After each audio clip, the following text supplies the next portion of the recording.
우리의 기쁨이요 소망이 되시는 하나님, 2016년 새해를 맞이하여 새롭게 뜻을 세우고 헌신을 다짐하며 예배하오니 기쁘게 받아주시옵소서. 저희는 주님께서 이끌지 않으시면 한 걸음도 앞으로 나아갈 수 없고, 주님께서 도와주시지 않으시면 지극히 작은 짐도 홀로 질 수 없는 연약한 존재입니다. 간구하오니 올해도 광야같이 거칠고 험한 길을 걸어갈 때 임마누엘로 함께하여 주옵소서. 우리의 발걸음이 실족하지 않도록 강하신 팔과 능력의 손으로 붙잡아 주옵소서. 예배의 주관자 되시는 예수님의 이름으로 기도하옵나이다. 아멘. 찬송가 210장 함께 찬양하시겠습니다.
주보 하나는 있습니다.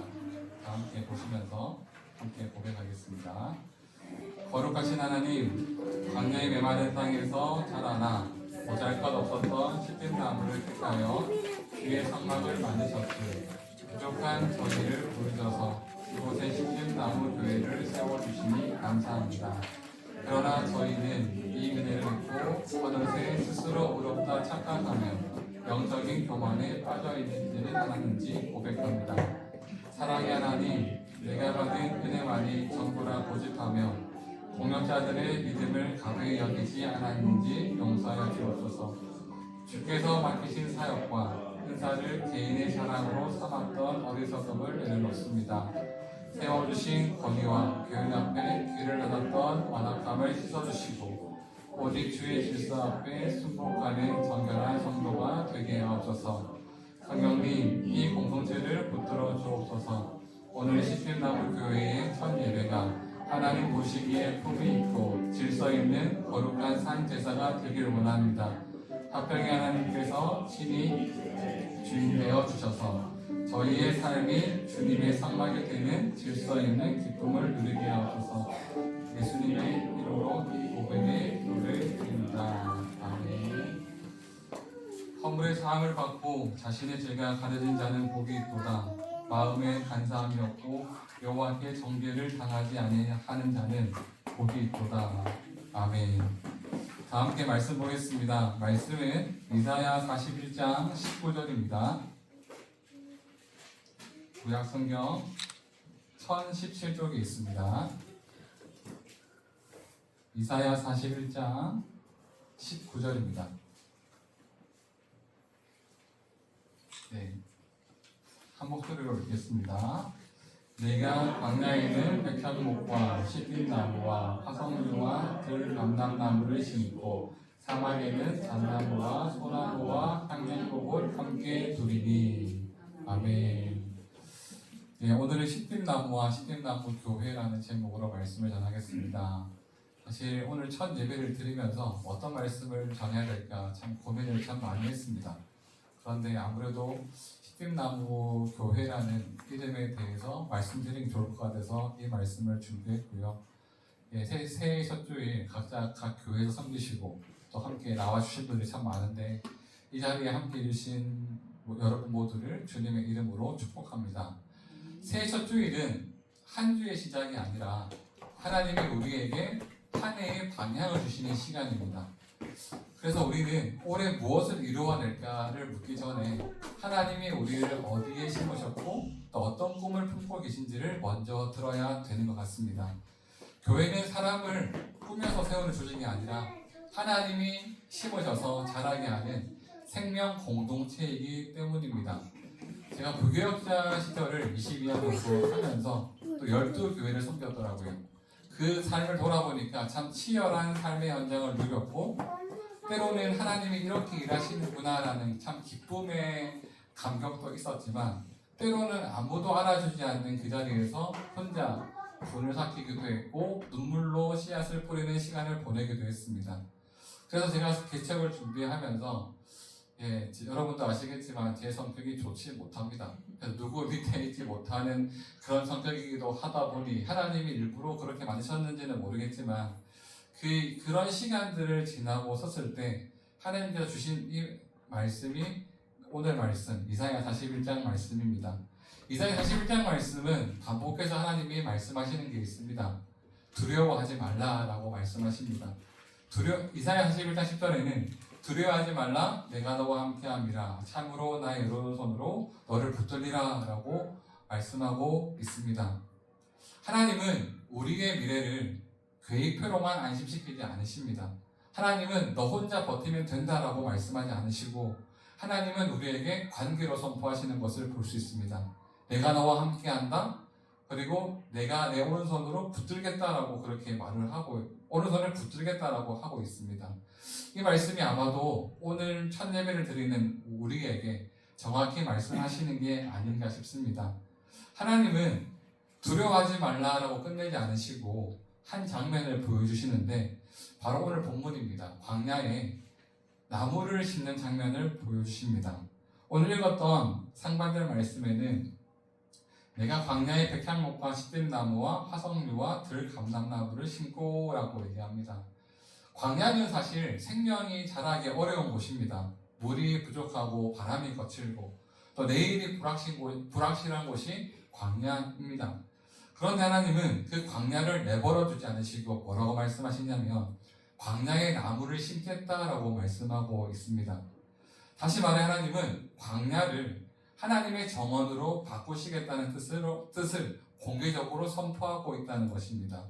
시딘나무 교회, 사실 첫 예배는 사실 멋진 간판을 달기 전에 교회 이름을 내세우기 전에 하나님께서 이 땅에 한 자리 어쩌면 누군가에게 광야 같은 자리에 하나님의 교회를 심으신 사건이라고 저는 확신합니다. 왜냐하면 제가 시딘나무 교회라고 이름을 짓고 주변에 많이 알리지도 않았는데 어디서 알고 막 연락이 오는 거예요. 한번 가보겠다, 와보겠다. 물론 그 사람이 지금 보지는 않았습니다만, 더 웃긴 거는, 저기 저 맨 뒤에 앉아 계신 분이 저 신대원 동기분이시거든요. 저분 연락도 안 주셨는데 오셨어요. 연락 주신 신대원 동기분들 중에 사역을 쉬고 계신 분이나 또 후배 중에 전도사님 중에 사역을 쉬고 계신 분들이 연락 오셔서 제가 가면 안 되겠습니까? 라고 해서 어쩌면 제가 교역자들을 대상으로 설교할 수 있는 그런 시간이 될 것 같은데 아무튼 교회에 대해서 참 쉬고 계신 분들이 주변에 너무나 많아서 참 이 교회가 하나님의 부르심 앞에 또 어떻게 사역해야 되는지를 고민하는 시간인 것 같습니다. 하나님은 광야에 그 나무를 심으시는데 그 나무 중에 바로 시딘나무가 있습니다. 시딘나무라는 것은 한국어로 들으면 낯선데 그 히브리어 원어로 들으면 그 쉬타라고 합니다. 이게 시딤이라고 이제 얘기를 하는데요. 현대 번역 성경들은 아카시아 나무라고 번역이 되기도 합니다. 그런데 이게 명백히 들어가면 시딤나무와 아카시아 나무는 다르다고 합니다. 제가 어떻게 알았냐면 제가 게임을 좀 했습니다. 거기서 만난 그 동생이 한 명 있는데 그 친구한테 이제 교회를 다니지 않는 친구한테 나는 이제 교회를 세울 거야. 근데 시딤나무 교회라고 정했어라고 했더니 걔가 형님 그거 덥게 만드는 나무 아닙니까? 라고 하는 거예요. 교회를 다니지 않는 친구인데 어떻게 하냐 했더니 아버지가 그 수목을 한대요. 그래서 그걸 자세히 알더라고요. 근데 제가 이렇게 말했습니다. 근데 흔히 말하는 아카시아 나무라고 하던데 했더니 명백히 다르다고 그렇게 얘기합니다. 시딤나무가 있고 아카시아 나무가 있고 그 두 개가 다르다라고 얘기를 하더라고요. 그래서 제가 교회를 다니지 않는 그 동생한테 많은 걸 배웠습니다. 또 출애굽기에서 조각목이라고 번역된 단어가 이 시딤인데요. 그래서 이제 아카시아 나무, 시딤나무라고 부르고 있습니다. 사실 이 나무는 사막지대에서 잘 자랍니다. 열과 가뭄을 잘 견딥니다. 그리고 목재는 단단해서 썩거나 썩지 않고 벌레에 강하다고 얘기합니다. 그리고 더 나아가면 우리가 볼 때는 5, 6m밖에 되지 않는 그 나무이지만 뿌리는 길면 100m까지 간다 그러더라고요. 그래서 하나님은 광야 한복판에 가시가 있고 투박한 그러나 생명이 강한 이 시딤나무를 심겠다고 하십니다.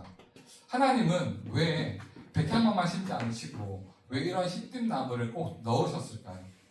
시딤나무는 광야에서 살아남는 나무이기 때문입니다.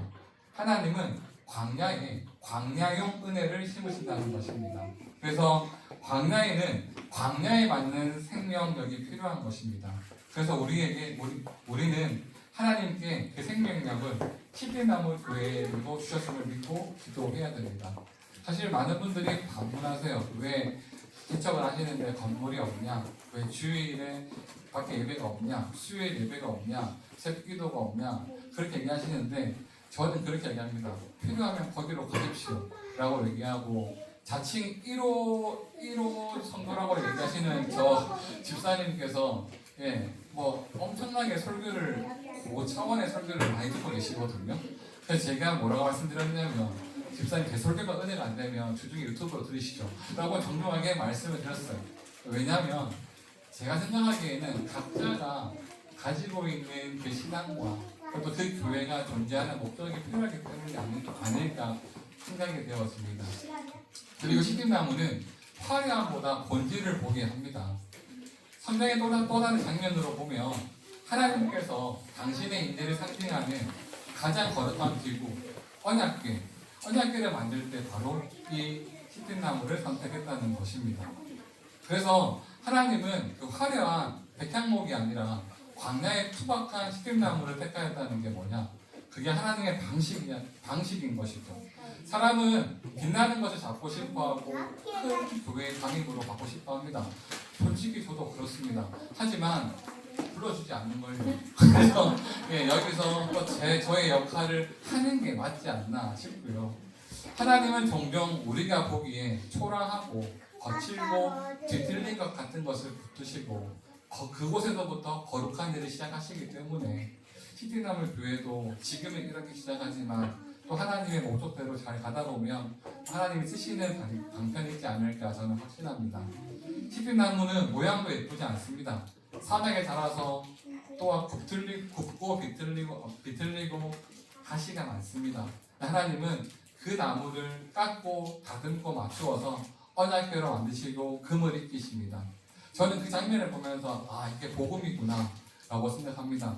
왜냐하면 우리는 처음부터 금 같은 존재가 아니기 때문입니다. 우리 안에는 가시가 있고 상처가 있고 굽은 성향이 있고 모난 말이 있고 또는 숨기고 싶은 과거가 있지 않습니까? 하나님은 그런 우리를 버리지 않으시고 그 나무를 가져오라고 말씀하시면서 내가 그것으로 내 인재에 담는 그릇을 만들겠다라고 하십니다. 그래서 저는 시딤나무 교회 성도가 되실 분이 누군지 모르겠지만 그분들에게 이런 선언을 해야 된다고 얘기를 합니다. 우리는 겉모양보다 중심을 택하겠습니다. 화려함보다 본질을 택하겠습니다. 사람의 평가보다 하나님의 인재를 사모하겠습니다. 그렇게 얘기를 해야 된다는 것입니다. 교회의 목적은 유명해지는 게 아닙니다. 교회의 목적은 하나님의 임재가 머무르는 자리가 되는 것입니다. 그리고 이것은 교회만의 얘기가 아니라 교회를 부르신 우리 성도 한 사람 한 사람의 이야기가 되어야 됩니다. 그리고 시딤이라는 곳은 사실 성경을 보시면 알겠지만 실패한 자리입니다. 민수기 25장에서 이스라엘이 시딤에 거주할 때 사건이 벌어지지 않습니까? 그 죄가 드러나면서 그 시딤이라는 지역은 또 다른 사건의 출발점이 되는데 가나안을 향해 나가기 전 정탐꾼을 보내는 그 출발점이 시딤으로 전해집니다. 하나님은 실패의 자리를 끝으로 만들지 않으시고 다시 새로운 자리로 바꾸시는 분임을 볼 수 있다는 것입니다. 여러분의 삶에서도 이 시딤 같은 자리가 있을 줄 압니다. 혹시 부끄러운 자리, 실패의 자리, 다시 떠올리기 싫은 자리가 있을 줄 아는데 하나님은 그 자리들을 지워버리는 게 아니라 그 자리 위에 새로운 시작의 은혜를 세우신다는 것을 기억하시기 바랍니다. 그래서 이 교회는 잘난 사람들의 모임이 아니라 은혜로 다시 시작하는 사람들의 공동체가 되길 바랍니다. 누군가의 과거를 들춰서 정죄하는 곳이 아니라 하나님의 손에 붙들려서 세계를 걷게 하는 교회가 되길 바랍니다. 다시 시딤나무 자체로 돌아가 보면 시딤나무의 또 다른 특징은 생명력을 유지하는 겁니다. 아까도 말씀드렸듯이 그 깊은 뿌리가 뻗어 있다고 합니다. 그래서 뜨거운 광야를 버틸 수 있는 그런 버티면서 다른 사람들에게 그들이 되어주는 나무가 되는 것입니다. 우리 신앙생활도 그렇지 않습니까? 신앙의 힘은 사실 보이지 않는 곳에서 결정이 됩니다. IBP 책 보면 그 아무도 보지 않을 때 당신은 누구인가라는 그 책이 있는데 그 책에 보시면 우리가 아무도 안 볼 때 우리 신앙의 어떤 길을 돌아볼 필요가 있다는 것입니다. 우리가 아무도 보지 않는 곳에서 말씀을 붙잡는 시간, 아무도 알아주지 않는 그곳에서 예배의 자리를 지키는 충성, 감정이 오르지 않아도 기도 후에 무릎을 꿇는 습관들, 관계가 힘들어도 사랑을 선택하는 그 결단이 우리에게 있길 바랍니다. 교회도 마찬가지인 것 같습니다. 우리가 높아지는 교회가 되려고 하면 쉽게 흔들립니다. 우리가 아래로 깊어지는 교회가 되면 견고해지는 것입니다. 그래서 시딤나무 교회는 아래로 견고해지는 교회가 되려고 합니다. 그리고 그 뿌리는 깊이 내려서 절대 흔들리지 않는 그런 교회가 되길 원합니다. 그래서 저기 보시면 알겠지만 시딤나무 교회는 4가지의 핵심 가치를 가지고 살아갑니다. 주일이 기다려지는 교회. 여러분들은 주일을 어떻게 버티고 있습니까? 의무감으로 버티는 게 아니라 그 광야 한복판에 샘물같이 되는 날이 되어야 된다는 것입니다. 한 주가 무너져도 주일 예배를 통해서 다시 세워지고, 한 주가 지쳐도 주일 예배에 다시 숨을 쉬고, 한 주가 흔들려도 주일 예배에서 다시 중심을 잡는 그런 교회, 그런 예배를 꿈꿉니다. 여러분들이 학창 시절에 소풍이나 수학여행을 가보신 적 있지 않습니까? 가기 일주일 전부터 혹은 한 달 전부터 설레어서 잠을 못 자다가 전날이 되면 막 밤을 설치는 것처럼 여러분의 신앙생활에서도 주일이 그런 주일이 되었으면 좋겠습니다. 예수님의 흔적을 지닌 교회가 되고 싶습니다. 시딤나무는 가시가 많다고 합니다. 하나님은 그 나무를 깎아서 언약궤로 만드시는데요. 시딤나무 교회도 주님께 붙들려서 깎이고, 자존심이 깎이고, 고집이 깎이고, 말이 깎여서 우리의 성화의 모습으로 자라나는 그런 교회가 되기를 바랍니다. 또한 세상의 명예보다 예수님의 흔적을 더 소중히 여기는 그런 교회가 되길 바랍니다. 그리고 말씀을 삶으로 살아내는 교회가 되길 원합니다. 사실 말씀을 듣고 거기서 끝나는 게 아니라 삶으로 번역되어서 적용되어야 된다고 생각합니다. 그래서 가정에서, 직장에서, 인간관계에서, 돈의 문제, 용서의 문제에서 말씀대로 살아내는 사람, 그 한 명 한 명이 세워질 때 교회는 비로소 숲이 된다고 저는 확신합니다. 그리고 마지막으로 쉼과 회복이 있는 영적 쉼터가 되길 원합니다.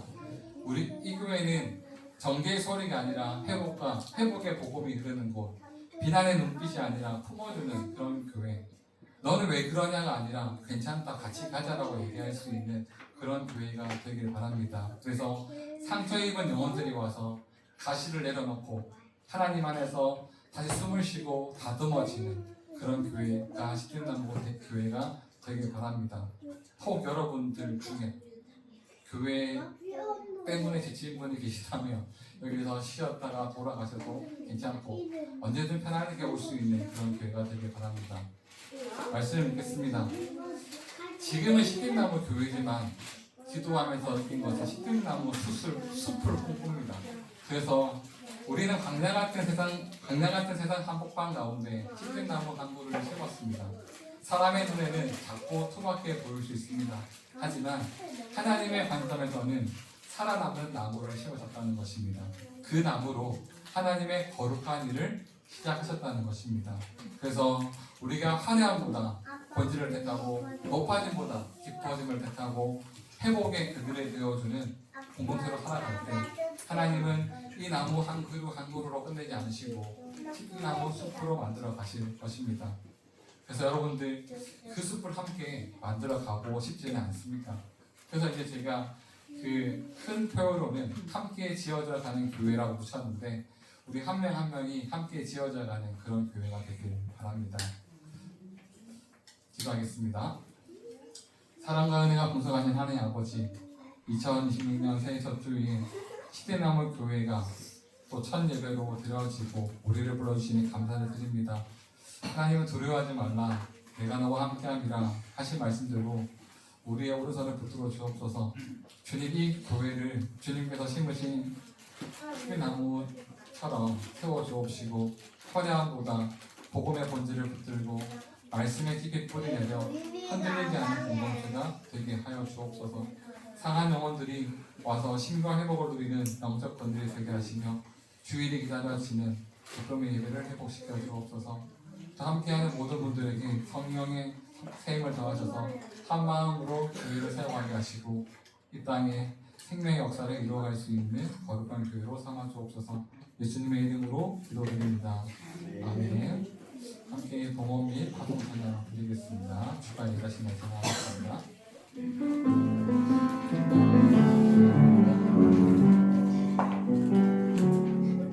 나는 저물어 갈 때 빈들에서 걸을 때 그때가 아는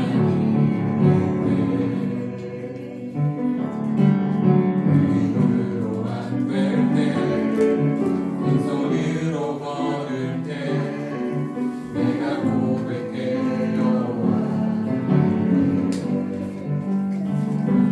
주가 일하시네, 주가 일하시네, 주께 맡기지 않는 자에게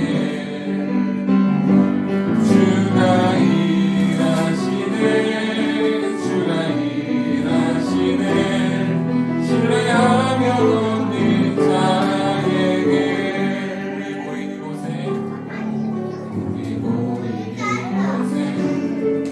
주님 함께 계시네, 우리네 아버지. 적은 떡과 물고기 내 모든 걸 드릴 때 모두 고백해 여호와. 주가 일하시네, 주가 일하시네, 주께 아끼지 않는 자에게 주가 일하시네, 주가 일하시네, 신뢰하며 걷는 자에게. 고맙습니다. 사랑과 자비 하나님, 지난 한 주간 거친 세상 속에서 각자의 자리를 지키며 치열하게 살아온 당신의 자녀들이 이 자리에 모였습니다. 때로는 가장으로서, 일꾼으로서 짊어진 무거운 책임감에 어깨가 짓눌리고 끝이 보이지 않는 일상에 피곤한 다리를 이끌며 버텨온 시간들이 있었습니다. 하지만 그 고단한 조차 주님을 향한 삶의 일했음을 고백하며 저희의 땀방울과 마음이 담긴 이 예물을 주님 전에 올려드립니다. 드리는 때마다 세상에 줄 수 없는 하늘의 위로를 더해 주옵시고 이 물들이 쓰이는 곳마다 주님의 사랑에 꼽히게 하옵소서.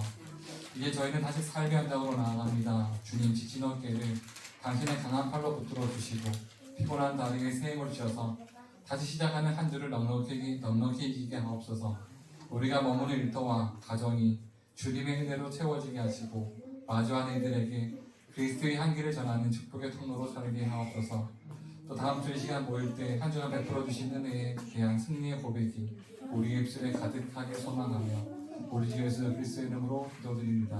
아멘. 우리 주 예수 그리스도의 은혜와 하나님의 사랑과 성령님의 교통하심이 강야에 심겨진 시들나무처럼 한 주간의 삶 속에서도 심겨지길 원하고 치열한 삶의 현장 속에서 승리의 고백이 하기를 원하는 시들나무 첫 예배를 축하하러 오신 모든 분들, 그리고 시들나무 교회에서 함께 신앙생활 하신 모든 분들을 머리 위해 영원토록 함께 하기를 간절히 축원하옵나이다.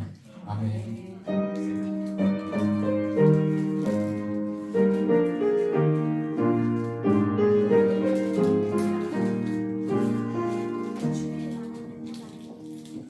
강구하겠습니다.